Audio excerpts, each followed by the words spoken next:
지난 2014년 4월 16일 무슨 날인지 혹시 아세요? 세월호 참사가 있었던 날이죠. 안산시 단원구 그 학생들 중심으로 한 304명의 정말 귀중한 생명이 목숨을 잃었던 슬픈 날이죠. 어제가 그 세월호 참사 8주기 되었어요. 여기저기서 이제 기념 행사도 가졌는데요.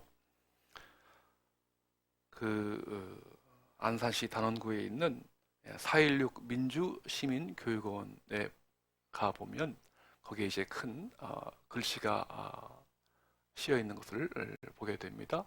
잊지 않을게 그런 문구인데요. 여러분, 그렇습니다. 우리가 살아가면서 잊지 않아야 할 것이 또 하나 있습니다. 뭐죠? 바로 부활입니다. 그렇죠? 네, 오늘 죽음의 권세를 무너뜨리시고 부활하신 우리 예수님의 뜻깊은 부활절입니다. 부활의 생명과 부활의 기쁨이 여러분 모두에게 가득하시기를 축복합니다. 아멘. 자, 오늘 누가복음 말씀을 읽었습니다. 예수님께서 십자가에서 죽으시고요, 또 장사하시는 바 되었습니다. 그래서 그 십자가에 그 죽으신 그 현장을 곁에서 지켜본 사람들이 있었습니다. 바로 막달라 마리아를 비롯한 여러 명의 여인들입니다. 예수님 생전에 계실 때 너무 주님을 사랑하고 주님을 존경했던 여인들이었죠. 이제 안식일이 지났습니다. 오늘 본문에 보니까 안식 후 첫날 이른 새벽에 그 예수님의 시신을 이제 거기다가 향품을 발라드리려고 향품을 준비해서 무덤의 현장에 직접 가보는 것입니다. 놀라운 일이 벌어지죠. 그 무덤을 막았던 돌문이요, 이렇게 열려져 있는 겁니다. 여러분, 이 유대인의 무덤은 우리식과 좀 달라요. 예루살렘 성 바깥에 있는데요, 큰 이제 바위를 막 쪼개고 깨가지고 커다란 이 동굴 형태를 만듭니다. 그래서 한 사람이 아니라 여러 명, 가족도 다 그 안에 묻힐 정도로 넓은 방의 형태를 가진 공간입니다. 여인들이 그 무덤의 현장을 가보니까요, 무덤 문을 막았던 돌문이 열려져 있었고요, 그 안에 들어가 보니까 예수님의 시신이 보이지 않는 겁니다. 깜짝 놀라면서 두려움 속에 빠지고 있는데 갑작스럽게 빛난 두 천사가 여인들에게 이렇게 말하는 겁니다. 어찌하여 살아있는 자를 죽은 자 가운데서 찾느냐? 예수님이, 너희가 찾는 예수님이 여기 계시지 않고 어떻게 해요? 살아나셨느니라. 여러분, 다시 살아나셨다. 이걸 뭐라고 하죠? 부활이라고 합니다. 부활. 예수 부활하셨네. 그렇게 선포한 거예요. 여러분, 그 말을 들은 이 여인들이요, 얼마나 참 두렵고 때로는 참 신비스럽고 믿겨지지가 않았을 것 같아요. 그렇죠? 여러분, 부활이란 이 말은요, 아마 그 여인들 평생에 한 번도 들어보지 못한 말이었을 것 같아요. 현실의 경험으로요, 있을 수 없는 거죠. 여러분, 성경에 죽었다가 다시 산 그러한 사람이, 그러한 예가 있을까요? 있습니다. 구약 성경 열왕기상 17장에 보니까요, 엘리야 예언자 시대에 그 사르밧 과부가 있습니다. 근데 그 과부의 아들이 젊었는데 그만 병에 들어서 죽은 겁니다. 얼마나 참 통곡할 일입니까? 젊은 날에 그 사랑하는 과부의 아들이 죽었으니. 근데 엘리야가 그 집에 찾아갑니다. 다락방으로 그 아들을 이렇게 옮겨놓은 다음에 간절하게 하나님께 기도하니까요. 그 아들이 다시 산 겁니다. 여러분 그런가 하면 신약 성경에도 보면 신약 시대에 나사로가 있습니다. 그 나사로가 역시 병들어서 젊은 날에 죽습니다. 나사로의 그 동생들이었던 마르다와 마리아 그리고 여러 친척들 또 마을 사람들 통곡하면서 이제 무덤에 장사 지냅니다. 그런데 그 시체가 죽은 지 나흘 되었어요. 예수님께서 그 현장에 찾아갑니다. 그리고는 무덤을 향하여 이렇게 선포합니다. 하나님께 감사 기도한 다음에 간절히 기도한 다음에 나사로야 나오라, 나자로스 come out, 그렇게 선포합니다. 그랬더니요 죽었던 나사로가 벌떡 일어나서 무덤 밖으로 나오는 겁니다. 여러분 그렇다면 그 죽었다가 다시 살아난 사람들하고 우리 예수님의 부활과 차이가 있을까요? 똑같지가 않습니다. 여러분 이 땅에서 간혹 죽었다가 다시 살아나는 사람이 있죠? 그런데 그런 삶을 가리켜서 뭐라고 하죠? 환생이라고 합니다.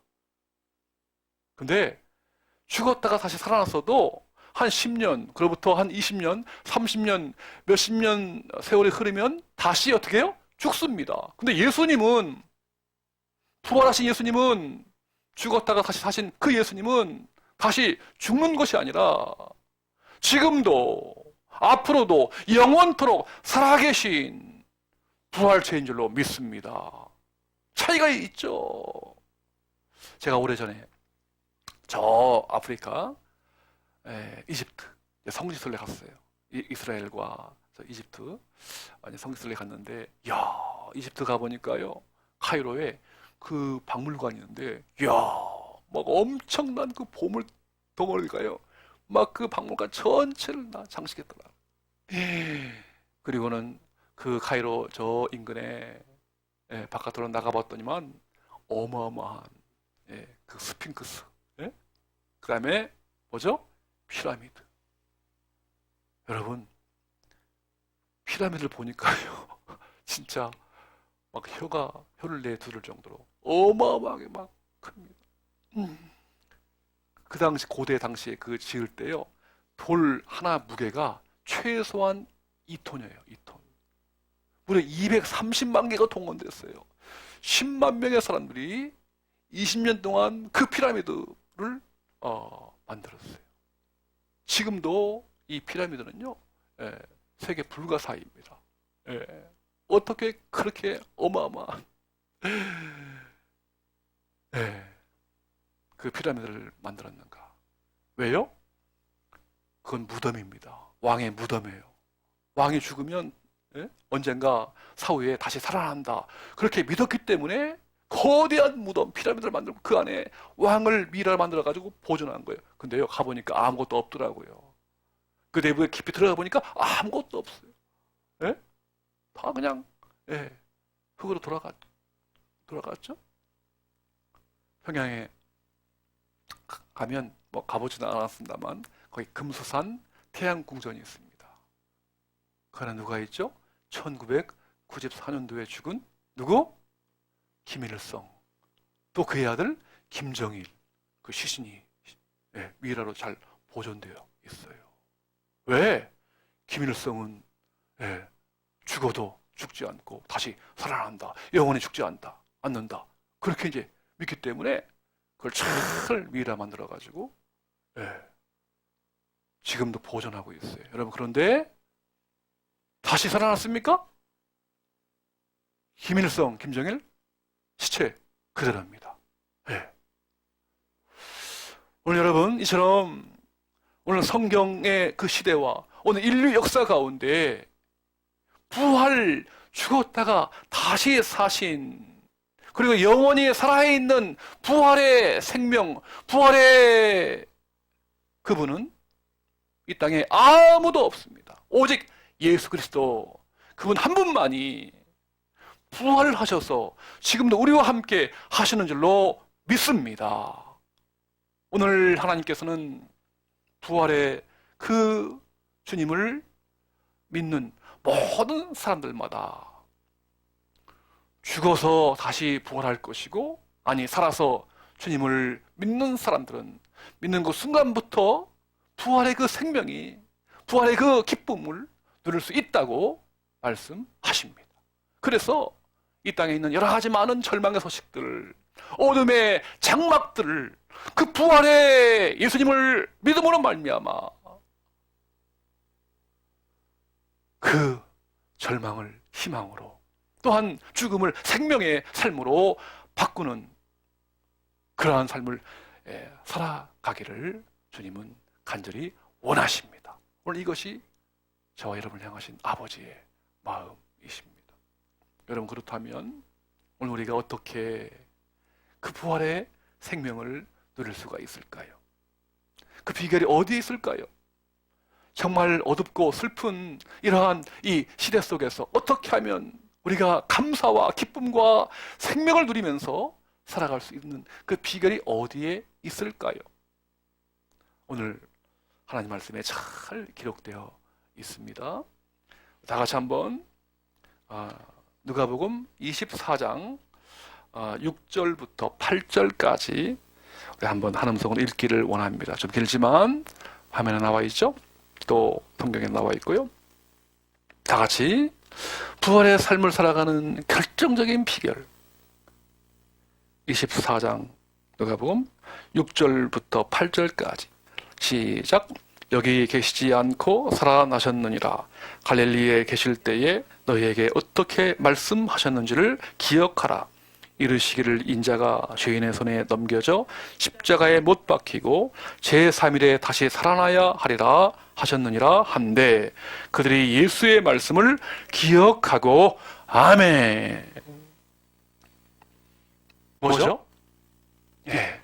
오늘 저희 여러분이 정말 이 땅에서 부활의 생명을 누리면서 감격으로 살아가는 결정적인 비결, 바로 기억하는 것입니다. 예.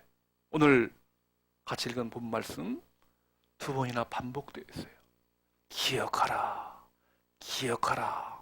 여러분 펜 가지고 계시면 그 성경책에다가 동그라미를 기억하라, 기억하라 하는 그 말에 며칠을 주시고요. 깊이 오늘 나에게 주시는 하나님의 음성을 받으시기를 축복합니다.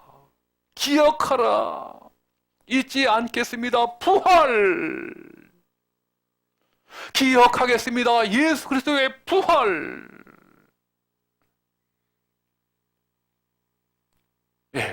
뭐죠? 분명히 그들이 참 의심하고 믿지 못했을 때에 기억하라. 예수님께서요, 사람들에게 배신당하고 죽음당하고 십자가에 못 박혔다가 다시 3일 만에 살아나야 하리라 하는 것을 기억했을 때에 이 여인들이요, 아 그렇지, 예수 그리스도의 그 부활의 생명을 마음속에 기억하면서 기쁨과 환희와 감사와 감격으로 가득 찼던 것이죠. 그래서 그들이 주체할 수 없는 생명, 주체할 수 없는 기쁨 가지고서 견딜 수가 없어서 무덤을 뛰쳐나와서 제자들에게 찾아갑니다. 예수님 부활하셨습니다. 여러분 고린도전서 15장에 보니까 부활장인데요, 그 부활에 예수님을 본 사람들이요, 오늘 여인들 보았고요, 또 예수님이 12 제자들을 보았고요, 그 다음에 500의 형제들이 다 보았고요, 심지어 그 부활한 예수님께서요, 예, 제자들과 함께 음식을, 아침에 고기를 잡아서 음식을 같이 먹었어요.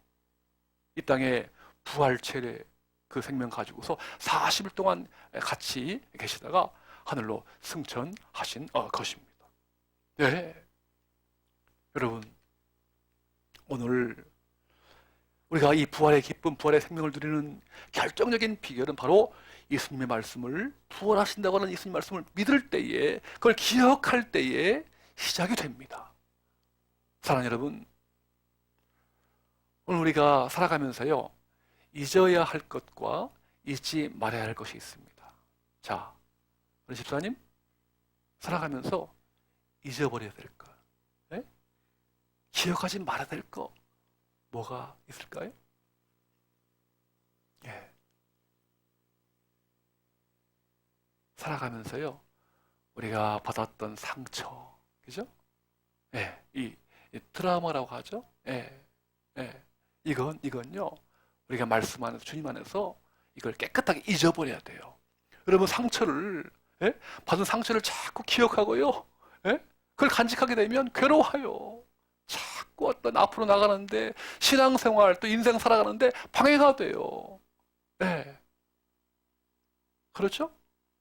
이 시간 바라기는 죄의 말씀으로 여러분이 살아가면서 받은 상처와 트라우마는 다 잊어버리시기를 축복합니다. 아멘. 하지만 잊지 말아야 될 것이 있어요. 뭐죠? 바로 예수 그리스도의 부활의 말씀입니다. 아멘. 아멘. 이건 평생 동안 잊으면 안 돼요. 영원히 잊으면 안 돼요. 왜요? 여러분, 부활의 그 예수님을 잊어버리는 순간 우리는 다시 한번 세상의 어떤 절망과 어떤 어두움과 부정적인 소식으로 가득 차지만 그 부활의 예수님을 기억할 때에 다시 희망을 찾고요, 기쁨을 얻고요, 생명을 누리는 줄로 믿습니다. 여러분, 그렇습니다. 부활은 바로 죽었다가 다시 사신 예수님의 말씀을 기억하고 믿어 의지하는 데서 시작합니다. 말씀을 기억한 후에야 상황을 제대로 파악할 수 있습니다. 말씀을 알아야 현실을 정확히 해석할 수 있습니다.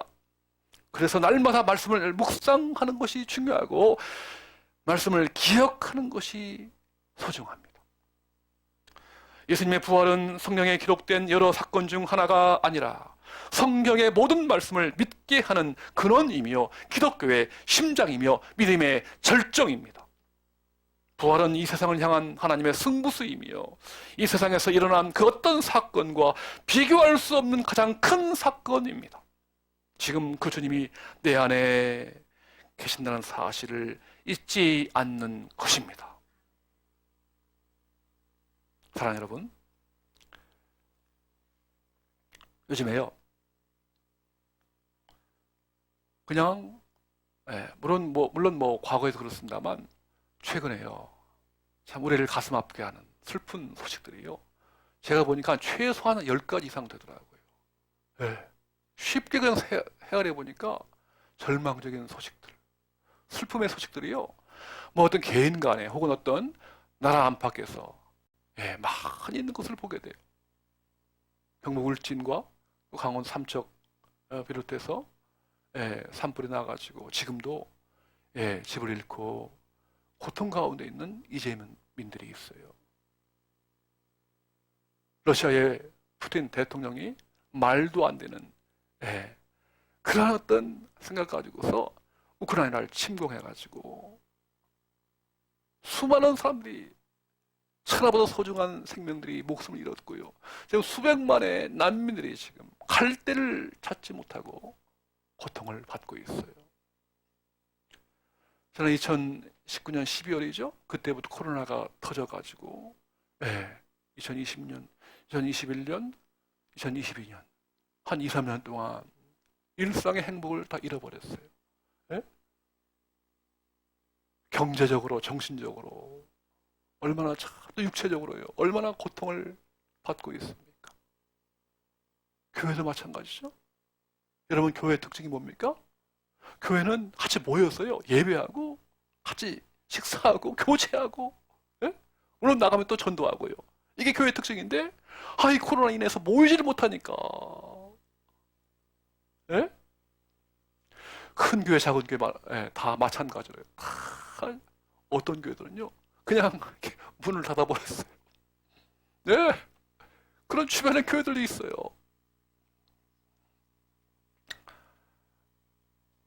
코로나 걸려가지고, 맨날 며칠 동안 평생에 처음 겪는, 아무도 그냥 찾아오는 사람도 없고 격리되어서 고독하게 지내야 하는 그런 분들이 우리 주변에 얼마나 많이 있는지 몰라요.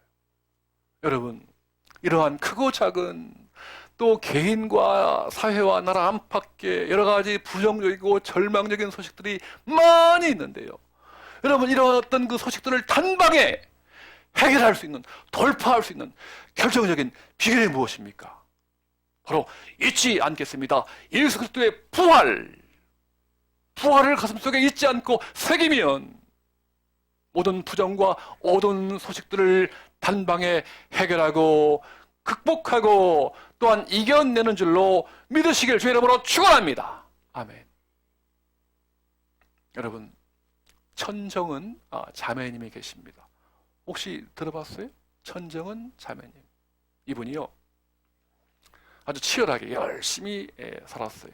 근데요, 10년 전에 병원에 가니까 유방암 진단을 받았어요. 암에 걸리신 분들이 저희 가족 중에도 있어요. 근데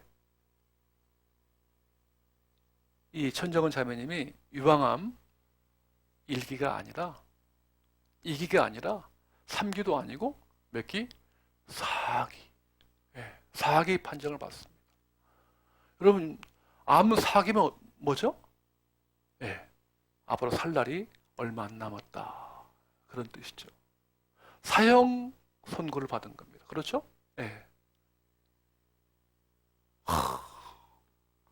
그래서 그 이후로 암 수술도 여러 차례 했고 항암 그 치료도요, 지금까지 105번 받았어요. 105차까지 받은 거예요. 그런데 죽지 않았어요. 지금도 살아 있어요. 이게 어떻게 된 건가? 예수님의 부활을 잊지 않았기 때문이죠. 지금도요, 이분이 일주일에 한 3, 4일 정도는 이제 병원이라든가 또 환우들 집에 찾아가서 이 부활의 그 생명을 간증하고 위로해드리고 격려해드리고 자신이 받았던 그 모든 이었던 그 살아온 이야기들요, 치유받은 이야기들을 함께 나누고요. 그렇게 보내고 또 이분이 이제 피아노와 음악하는 분이거든요. 그래서 우쿨렐라 아십니까? 우쿨렐라 이걸 이제 그 초등학교에 가가지고 이걸 또 아이들한테 가르쳐요. 그런 아주 아름다운 일을 지금 아주 보람있게 살아가고 있는데요. 많은 분들이 그래요. 어떻게 당신은 마음이 그렇게 평안할 수 있는가? 걱정 의심 없이 살아갑니까? 의아한데요. 그때 이 천정은 자매님이 이렇게 말합니다. 내 삶과 내 몸의 주인은 예수님이십니다. 내가 지금 마음이 평안한 것은 아프지 않아서가 아닙니다. 그 어떤 것도 두렵지 않아서입니다. 생명의 주권은 주님께 있습니다. 내 인생은 부활하신 예수님 품에서 이미 결론이 났습니다. 아멘, 아멘. 사랑하는 여러분, 지금 무엇을 잊지 않고 계시는지요? 오늘 죄와 상처는 말씀 안에서 잊어버리세요. 그러나 잊지 말아야 할 것이 있습니다. 바로 예수 그리스도의 부활입니다. 부활의 첫 열매이신 예수님처럼 우리도 부활의 삶이 이미 시작되었음을 잊지 마십시오. 요한복음 11장 25절로 26절 말씀에 예수께서 이르시되 나는 부활이요 생명이니 나를 믿는 자는 죽어도 살겠고 무릇 살아서 나를 믿는 자는 영원히 죽지 아니하리니 이것을 내가 믿느냐. 오늘 부활의 첫 열매 되신 우리 예수님처럼 오늘 우리도 부활의 삶이, 부활의 생명이 이미 시작되었음을 잊지 마십시오. 오늘 부활의 생명과 기쁨이 여러분 모두에게 가득하시기를 축복합니다. 이 시간 유한진 시인이 부활절을 맞이해서 시를 썼는데요. 내 믿음의 부활절이라고 하는 제목의 시를 썼습니다. 제가 한번 이 시를 낭송해 드림으로써 오늘 설교 말씀을 마치고자 합니다. 지난 겨울 얼어 죽은 그루터기 위에도 새싹이 돋습니다. 말라 죽은 가지 끝 굳은 티눈에서도 분홍 꽃잎 눈부시게 피어납니다. 저 하찮은 풀 포기도 거듭 살려내시는 하나님, 죽음도 물리쳐 부활의 증거 되신 예수님, 깊이 잠든 나의 마음, 말라 죽은 나의 신앙도 살아나고 싶습니다. 당신이 살아나신 기적의 동굴 앞에 이슬 젖은 풀 포기로 부활하고 싶습니다. 그 간 믿음의 향기 풍겨내고 싶습니다. 해마다 기적의 증거가 되고 싶습니다. 아멘.